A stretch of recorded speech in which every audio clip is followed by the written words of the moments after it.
Hey everybody, welcome back to the channel for what I believe is episode 4. I mean, I haven't done that many, I'm losing count already, but I believe this is episode 4. A few things we're going to cover today. The main one being something that kind of, I guess it bothers me a little bit, but it makes me scratch my head. It makes me wonder more than it bothers me, and that is fast flippers. Yesterday I went to a record sale in a park. I think it was somebody's front lawn, but it was basically like a park, really nice place. So then I went to a record shop in the town, in the city close to where that record show was, that little sale, and then I went back to my hometown record store. And yeah, the fast flipping thing, like when you're at a bin, and I'm a slow flipper. I want to look at every record and see if I recognize it, see if it piques my interest somehow, something about it. That's how I discover new stuff, is by looking at it and going, oh, I might recognize a band member or the genre. I'll look at the year, I'll look at the label it's on, I'll look at all those things and think, okay, if it's in a $2, $5 bin, all right, I'll roll the dice a little bit and take a chance and maybe find something really, really cool that I hadn't known before. But then you'll always have the people coming up beside you that are just like they're flipping 6, 5, 7, 9 at a time, just like, oh, I'm just gonna see if there's anything good in there. So, well, okay, sellers aren't gonna put everything good into one single bin. You have to spread it around. That's what keeps people looking. That's what keeps people hopeful and gets them to go to the next bin. You sprinkle the good stuff around. And that's what I saw both at that record show sale, that small sale I went to, and at the record store that I went to. There were people just doing the fast flip thing, like you're flipping every record but a million miles an hour, so it's not registering, or flipping multiple records at a time, seeing, oh, is there anything good in this bin? Well, there might be, but you might have just flipped right past it. That just never made sense to me, the fast flipping. And that is going to come back around to the end of the story and what I'm talking about when I say, when the vinyl verse hears your call. It's a little, but that's kind of what it was. It's a little bit of collector karma, taking your time, being patient, looking through everything. And sometimes you find some real gems. Sometimes you find a record you've been after for a really long time mixed in with stuff where it just doesn't, maybe you wouldn't expect to find it. Shouldn't say it doesn't belong, but not where you expect to find it. So like I said, yesterday I hit up 3 different spots. First thing in the morning, I went to a city called Dundas, about an hour from where I live. And it was 2 sellers basically on one of the sellers' front lawns, which was a very large piece of grassland. They had tents set up. There was lots of parking there, so it was really easy as far as that went. And they had bins with multiple different price points going. Quite a few $5 bins, so I grabbed a bunch out of the $5 bin, some good stuff. I know the Ohio Players, I got an Ohio Players record out of there, super good condition for $5. I'll go over everything that I pulled out of those in a feature episode, maybe 2 or 3 episodes down the road. But that was the first place where I saw the fast flippers, going through those $5 bins, flip. You're missing good things in there. I found some really good stuff in there. I think I pulled maybe 15 records out of those $5 bins that were all good or interesting, or things that I recognized the player. Maybe it was a solo record, or maybe it was a band that had a couple of different members from different bands in it. So you're missing things. I guess if you're looking for a certain thing, the easiest thing to do would be to go to the seller and say, do you have this? Do you have this? One guy who came to the sale was specifically looking for Guns N' Roses GNR Lies that was advertised on the Marketplace page. he made it simple. He said, "Do you still have the Guns N' Roses GNR Lies?" And somebody else who was there said, "No, I grabbed that already. I'm taking it for sure." And the guy said, "Oh, okay." And he looked around for a bit and then bailed. So he got to the point and then got out. But yeah, like I said, there were lots of people taking their time and looking like I was doing. But then the fast flippers, though, you'll see them gaining on you. They're coming up on your left, and it's like, okay, he's always 2 bins away. Now he's only 1 bin away. Now he's right next to me. It's like, buddy, I'm not going any faster. This is how fast I will go. If you want to look through this bin, you can wait till I'm done, and then I will move on to the next one. So yeah, don't be putting any pressure on. Like, that's just bad vinyl shopper etiquette. Just don't do that. It's not necessary. If you want to flip through the bins that fast, fine. There's lots of other stuff you can go look at while you're waiting to get to the bin I'm at, because I'm going to look at everyone and I'm going to pull some stuff out, and then if I think it's kind of interesting, I'm going to pull it out, and I'm going to pull the vinyl out. I'm going to look at the inner sleeve. I'm going to look at if it's a gatefold. I'm going to open it up and decide whether or not I'm going to buy it. But back to that little sale was quite good, and I picked up a few things there. A couple of things that were a little bit pricey and mostly $5 stuff. But like I said, I'm going to cover that in a future video. But that was just the first time I was dealing with the fast flippers. But then when I went from there to the other record store, a place called Flashbacks in Hamilton, Ontario. Small place, very well run, very well organized, good online presence. One of the smartest things that they do there is every time they're having a drop, they show everything that's dropping on their Instagram page, and you can call them and say, "I saw that copy of Led Zeppelin 3," and you can pay online for it. You can, do an e-transfer, send it to them, and they will hold it for up to a year. So, you can be looking at their page every couple of days and say, "Oh, I want this one, this one, this one, this one," pay for it, and they will hold it for you at the store, so you don't have to go there every time you see something and hope that it's still there. They will actually keep that record for you. You make the purchase. They're a brick and mortar place, so they're not going to rip you off. It's not marketplace. It's not, one of those kind of things. And the guy who runs it is very good with his descriptions of the condition of the records. So yeah, a good record store experience there. But again, I had fast flippers coming up behind me. I was slowly making my way through the bins and taking my time, talking to the owner about a couple of different titles. And these 2 guys came in and they were just fast flipping through everything. And that was the other thing I've noticed about fast flippers. They usually don't buy much. They just flip. They're looking for the $1 million record in the pile of dirt, basically. They're looking, not a pile of dirt, but, don't expect the huge money records to be in with the regular $5 and $10 records. You're not going to get that kind of a deal. You want the expensive records? They're probably up on the wall somewhere.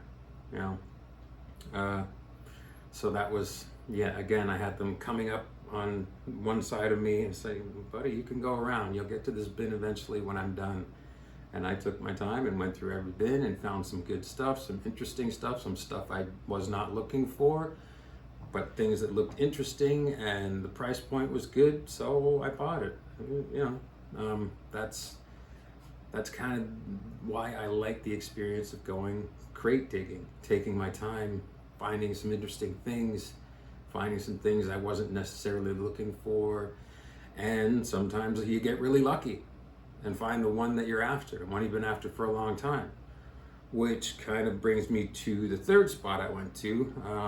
After I finished with the sale and the record store in Hamilton, I drove back to my hometown, which is Woodstock, Ontario, about an hour from Hamilton. And went to my local record store because I needed inner sleeves. I didn't have enough left. I only had 3 or 4 left, and I've got a bunch more records to put in sleeves. So I went there, and they had, I don't know how many crates there were lined up against one wall, probably 40 crates. So there were 40 crates lined up against the wall, which was a consignment deal they have with a guy. And I said, oh, I can't look through all those. But kind of beside that, there were 3 crates. And I said, what's that about? And the guy who works there said, oh, that's, another collection that Doug, the owner, had bought just a few days ago. He said, you can look through it if you want. So I thought, okay, I can handle 3 bins. 40, 50 bins, no, that's way too much. But those ones, it was not too daunting of a task. And I started looking through them, and it was a lot of Neil Diamond, a ton of Nana Muscuri. There was Anne Murray in there. There was Barbra Streisand. There was Sing Along with Mitch Miller, all that kind of stuff.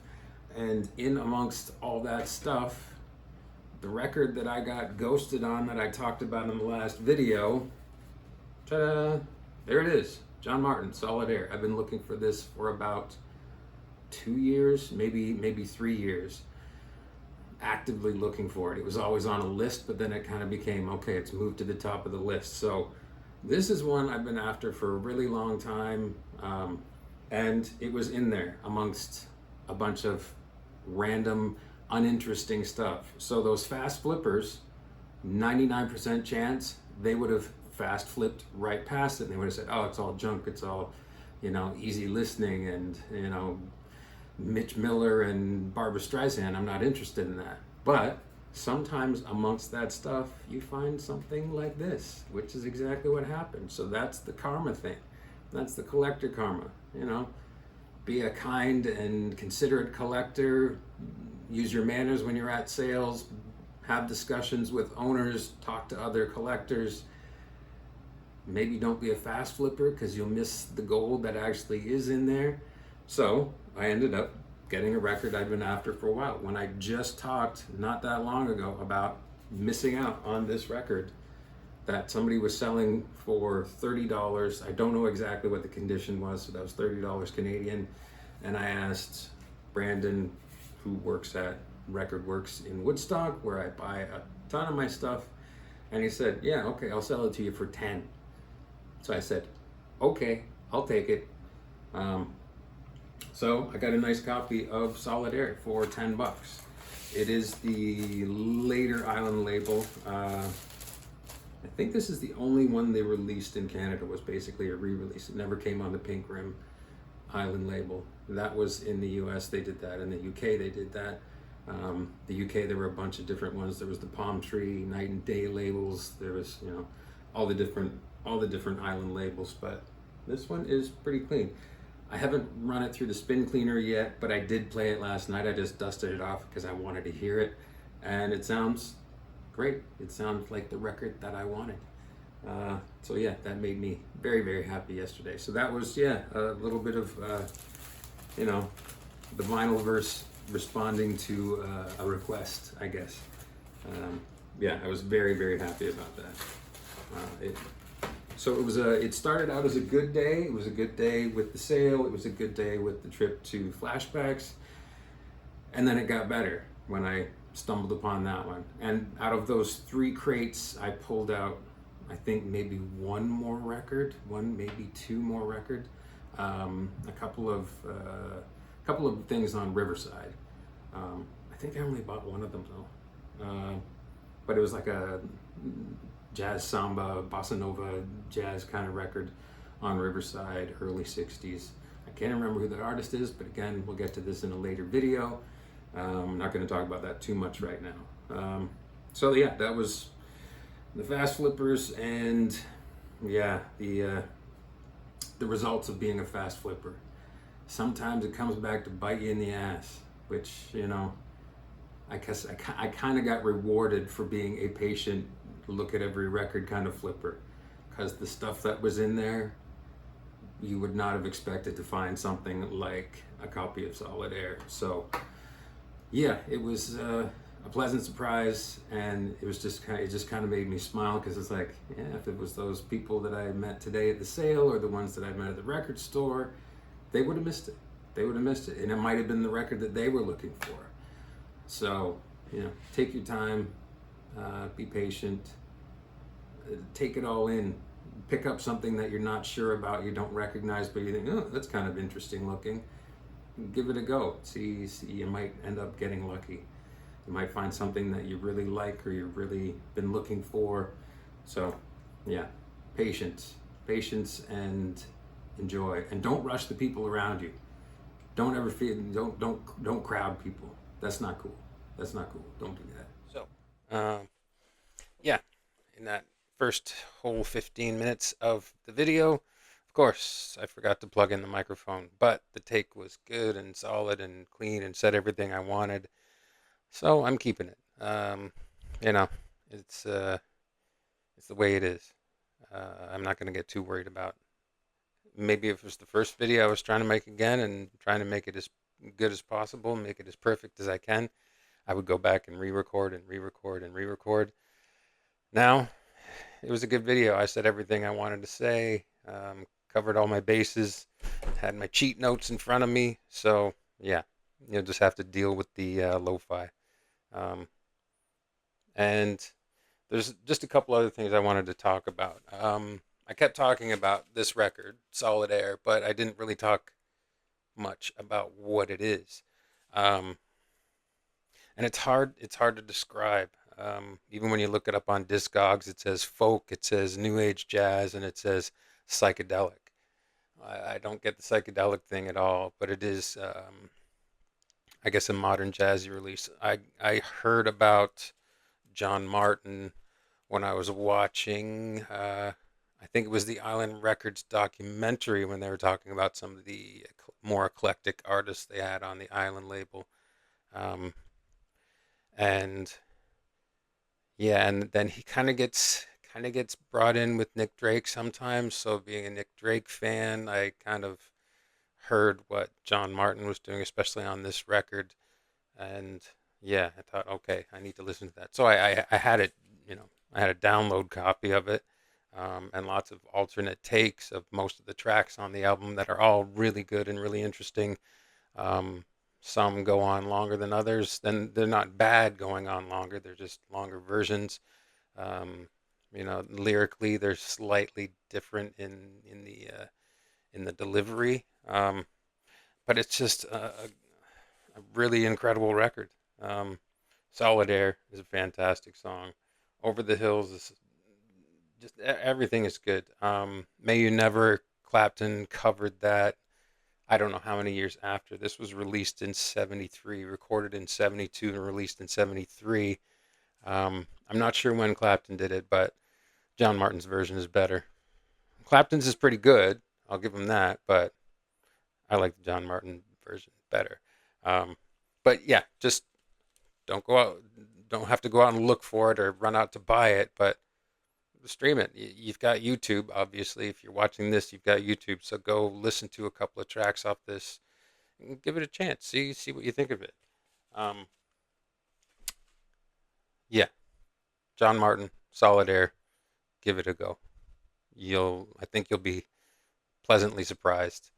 Um, and if you're not, maybe you'll find something else when you're snooping around on YouTube, and it'll lead you somewhere that gets you to something that you do like. So it's always worth a try.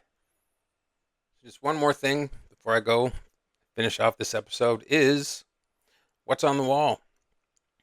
I did try to change it up. I almost forgot, but then I just went and randomly grabbed some records before I started filming. So, what have we got up there this week? First, Genesis Foxtrot. Probably my favorite Genesis record. If not, it's got to be pretty close to the top, just because it's got Supper's Ready on it, which is just the greatest Genesis song ever. In my opinion, again, these are all opinions. These are not facts. These are things to be debated amongst, all the different, all the different vinyl collectors and vinyl YouTube broadcasters and everything else. Some people just hate Genesis. Those people are bad people. Don't talk to those people. Just stay away from them. They're trouble. If you don't like Genesis, maybe you need to re-examine your life. Second up, The Wall. I figure I should have The Wall on the wall. That's actually a German pressing that I bought from a guy who had a small collection. Had AC/DC records, a couple of Pink Floyd records that were German presses, and a few Kiss records with the double backward Z because they couldn't use the other special S's that Kiss used. They couldn't sell them in Germany for a certain number of years because it was reminiscent of a not so good time in Germany's history that's somewhat rearing its ugly head again nowadays, maybe a little bit closer to home. Um, but yeah, so that was two backward Z's instead of the stylized S's. So I got a bunch of those. Still have them. They're still on Discogs. Go check them out on Discogs if you're into that stuff. Number three. Oh, Black Sabbath Volume 4. That is a German Vertigo swirl, but no inner sleeve. When I was at Flashbacks in Hamilton yesterday, they had a copy of Magna Carta Vertigo swirl with the Vertigo swirl inner sleeve. So if you're into the Vertigo swirls, they have one at Flashbacks in Hamilton. I think it was $40. So if you want it, call them up, tell them you want it.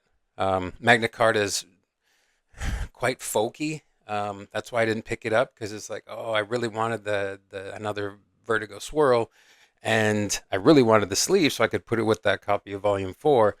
But I'm just not into the folk thing. Not that far. It's kind of like, yeah, traditional British folk music, like Middle Ages sort of folk music, but yeah, not for me. But it is there, and if you're a Vertigo swirl collector, and it has the sleeve, so $40 is a pretty decent price. So yeah, if you're into that, you should grab it. Above that, Steely Dan, Can't Buy a Thrill. Steely Dan debut album, fantastic album. Um, that was probably my favorite Steely Dan album for quite a while. That was the one I listened to the most. It might still be the one I listen to most. Just the Reeling in the Years solo is, yeah, amazing still every time you hear it. But lately I've been listening to Pretzel Logic, Katie Lied, Gaucho, and what else? What else have I been listening to? Yeah, I mean, basically all the other stuff in the Steely Dan catalog. Again, Steely Dan's kind of like Genesis. People are lovers or haters. I don't think there's too many casual Steely Dan fans. And Jerry Seinfeld's favorite band, Steely Dan. Go figure. Um, so, yeah, Can't Buy a Thrill. Great record. If you've never heard it, stream it, give it a listen. It's got lots of different types of music on it, and it's all done really, really well. Next to that, Cactus. Cactus is a band I've just discovered recently. Um, has Carmine Appice, who's played in about 700 bands, I think. And the guitar player from Mitch Ryder and the Detroit Wheels, Jim McCarty, fantastic guitar player. And there's a song on there, first song on side two, called Evil, that is fantastic. So I've picked up a few Cactus records lately. Um, yeah, and I found that through YouTube. I saw a clip of these guys kind of getting back together, and it looked like it was maybe during COVID, or they were just linked up online and doing their separate parts. Um, but yeah, they sounded fantastic doing that song. Um, and yeah, I think I've got two Cactus records now, and yeah, they're both really good. Bluesy rock kind of stuff, but well done with experienced players. And last up, the Canadian content for this week: Joni Mitchell, Chord and Spark. Most people's favorite Joni Mitchell record is Blue, which is a fantastic record. But for me, it's Chord and Spark. That's the one I listened to all the way through, front to back, over and over again. That's the one I did that with first. I don't know why that was the one. I guess when I was growing up, Help Me was a really big song. Free Man in Paris was a really big song. Big Yellow Taxi was a really big song. Um, What else is on there? Last time I saw Richard, is that on there? I don't know. Hold on. I got to go pull it off the wall.